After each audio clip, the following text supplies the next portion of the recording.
laporan bisnis review apakah boleh dibuka sampai staf yang paling bawah ya, Pak Fredrik? Gitu, Pak. Tergantung policy Bapak. Bapak menganut open management atau close management. Kalau Bapak menganut open management, tidak ada masalah juga, gitu ya. Karena pada umumnya orang kan takut. Orang takut buka ini. Kenapa dia takut? Biasanya karena dia mengelola bisnisnya nggak benar. Hanya orang yang mengelola bisnisnya nggak benar, makanya ditutup-tutupi, gitu ya. Kalau bisnisnya benar, dia tidak akan tutup-tutupi. Terhadap sampai level mana Bapak akan buka, rasanya juga begini ya, agak nggak logis juga kalau kita laporan keuangan kita terbuka sampai semua orang bisa baca. Rasanya tidak demikian juga ya. Biasanya ketika kita melakukan bisnis review, yang mengikuti bisnis review adalah orang-orang tertentu, level-level tertentu yang ikut ya, sehingga mereka bisa melihat kondisi perusahaan, sehingga kita bisa menjelaskan ke mereka jalannya perusahaan seperti apa. Dengan demikian ada rasa sense of belonging, rasa memiliki, karena mereka tahu persis kondisi perusahaan. Tapi lagi-lagi, Mbak Riri, ini ada dua pendekatan. Apapun yang terjadi ya, selalu ada sisi positif, ada sisi negatif. Ya, segala sesuatu, segala sesuatu. Anda bisa lihat dari sisi positif, sisi negatif. Kalau Anda lihat sisi negatifnya, pasti Anda takut. Rahasia perusahaan, bocor kemana-mana. Itu negatif. Kalau positif, tadi. Rasa keterlibatan, karena dia tahu, dia menjadi paham. Ya, tidak ada salah sangka, tidak ada salah paham. Contoh, dia mengira kita untung besar. Dia mengira bos untung besar. Betul. Sehingga merasa, kok aku cuma dibayar segini. Gitu ya. Karena ketidaktahuan ini, yang terjadi adalah maksud kita untuk menutup-nutupi, tapi yang terjadi adalah kecurigaan yang membesar.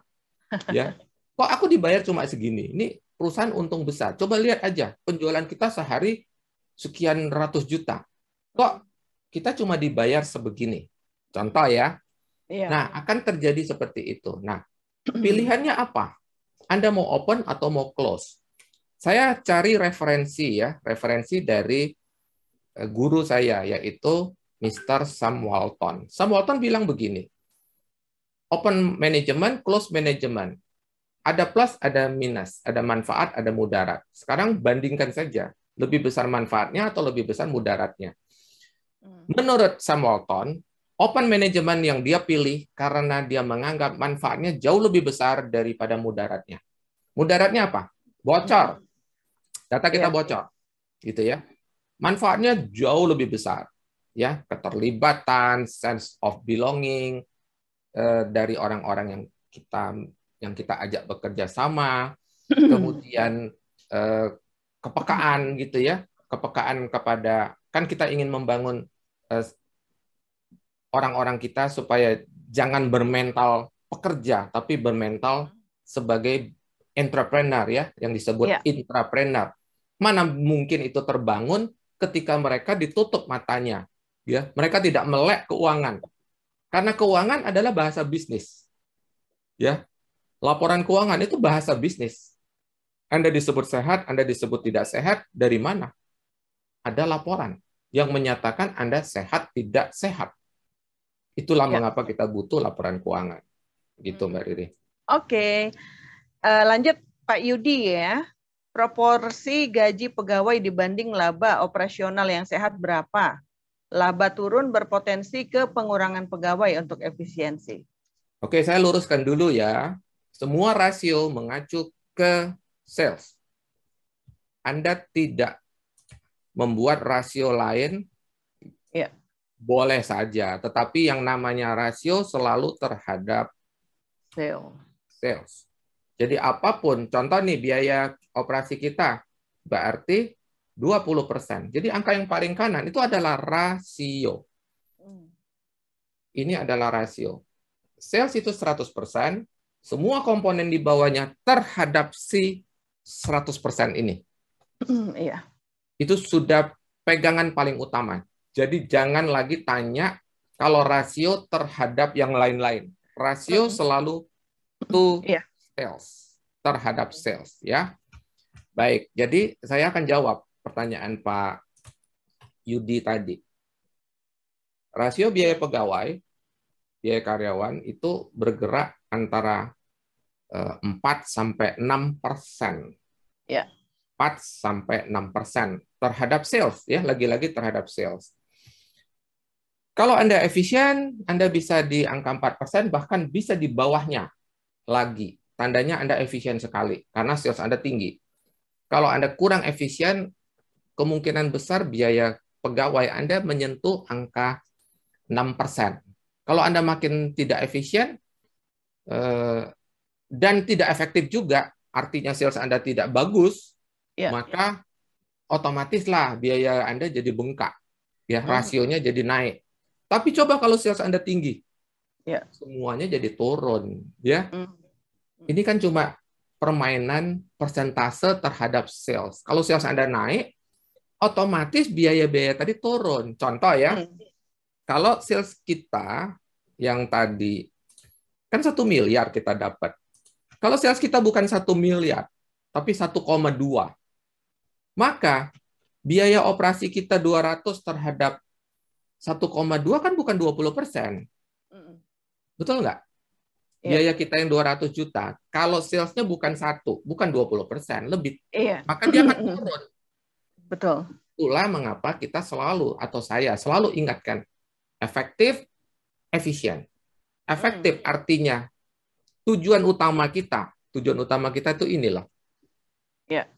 Tercapai, tetapi kita kendalikan biaya. Itulah kita disebut efisien. Gitu ya. Ya. Baik, kembali ke pertanyaan ya Mbak Riri. Sudah saya jawab berarti ya, bahwa rasio biaya pegawai itu 4 sampai 6%. Baik, terus lanjut. ada lanjutannya, ada belum selesai Mbak Riri. Dia bilang laba turun berpotensi ke pengurangan pegawai untuk efisiensi. Dengan sendirinya, biasanya ada dua pendekatan ya. Pengusaha itu ada dua pendekatan. Ada yang fokusnya adalah tekan biaya, sampai akhirnya dia tidak bisa jualan. Iya dong. Iya. Kan dia mau efisien nih, Mbak Riri. Dia tekan biaya nih. Ya. Padahal seharusnya dia memikirkan gimana supaya efektif. Gimana supaya sales saya naik. Iya. Tapi kalau dia fokusnya hanya ini, dia bisa-bisa berakhir. Iya. Tidak efektif. Efisien? Ya, efisien sekali. Tapi efektif? Enggak. Dia gagal untuk mencapai tujuannya. Karena dia fokusnya hanya pengurangan biaya. Pada awalnya, ketika belum ada kompetisi, gaya seperti ini kebanyakan berhasil. Iya. Efisien, dan dia karena tidak pernah mengukur, ingat ya, dia tidak pernah mengukur. Dia hanya taunya dia untung. Taunya untung. Dia mengira dia untung. Begitu ada kompetisi, dia merasa omsetnya turun kan, Mbak Riri? Iya. Omsetnya kena nih waktu ada kompetisi. Ini dia makin tekan lagi. Dia lupa bahwa inilah yang mengakibatkan dia itu tidak efektif. Iya. Dia lupa. Ketika dia sadar kompetisi sudah tinggi, dia merasa omset saya kok turun terus. Makin dia tekan ini. Makin bagus nggak bisnisnya dia? Enggak. Makin hancur. Mau contoh. Sebuah toko. sebuah toko. Dulu bagus, Mbak Riri, bagus. Iya. Ada penerangan, ada AC, jumlah karyawan tadinya 15. Ya, ini menggambarkan yang disampaikan Pak Yudi tadi. Ini ilustrasinya ya.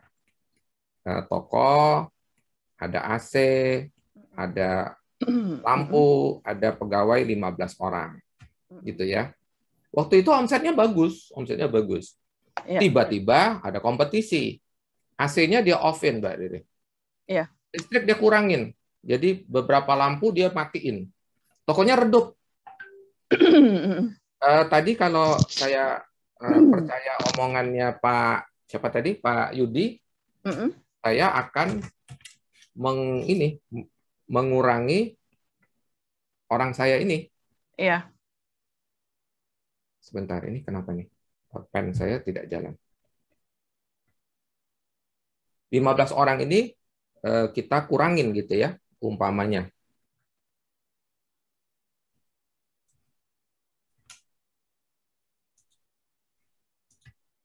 Lalu apa yang terjadi? Apa yang terjadi setelah dia kurangin tadi? Dia mengira bahwa begitulah caranya, yaitu kita harus efisien kan? Halo Mbak Riri. Iya, halo. Dengar Pak. Dia mengira kita harus efisien. Saya kurangin pendinginan, kurangin listrik. Jumlah orang kalau perlu kita kurangi juga. Gitu ya. Apa yang terjadi kemudian? Apakah bisnisnya makin bagus? Makin merosot lah. Makin merosot. Ya, sudah banyak kasus ketika kita mengira bahwa kita harus fokus pada efisiensi, kita potong, dampaknya kepada apa? Kepada sales. Ya. Sales kita makin bagus? Enggak, makin terjun bebas, ya. Pelanggan datang, tokonya menjadi lebih panas, tokonya menjadi lebih redup sehingga barang-barang terlihat tidak menarik. Jumlah orang didikitkan sehingga ketika pelanggan membutuhkan bantuan tidak ada yang membantu. Nah, apakah dia akan meningkatkan sales? Tidak akan. Tidak bisa meningkatkan sales. Begitu. Ya, oke. Nah, itu penjelasannya terhadap pertanyaan Pak Yudi. Pak Yudi tadi. Begitu ya. Baik. Ada lagi, Mbak Riri? Pak Ganes, izin bertanya, kalau pendapatan di luar sales masuknya kemana dalam tabel yang diilustrasikan tadi? Pendapatannya dibawa lagi, karena di luar operation, maka dia akan masuk di bawah sih. Kalau dia berupa pendapatan, dia akan masuk di bawah laba rugi operasi sebagai pendapatan lain-lain. Pendapatan lain-lain. Kalau nanti ada biaya di luar operasi, contoh biaya head office, dia akan masuk di bawahnya sebagai biaya lain-lain. Nah, dijelaskan itu, apakah biaya HO ataukah biaya lain-lain apa. Di bawahnya lagi. Saya tadi memang hanya menjelaskan sampai laba rugi operasi, gitu ya.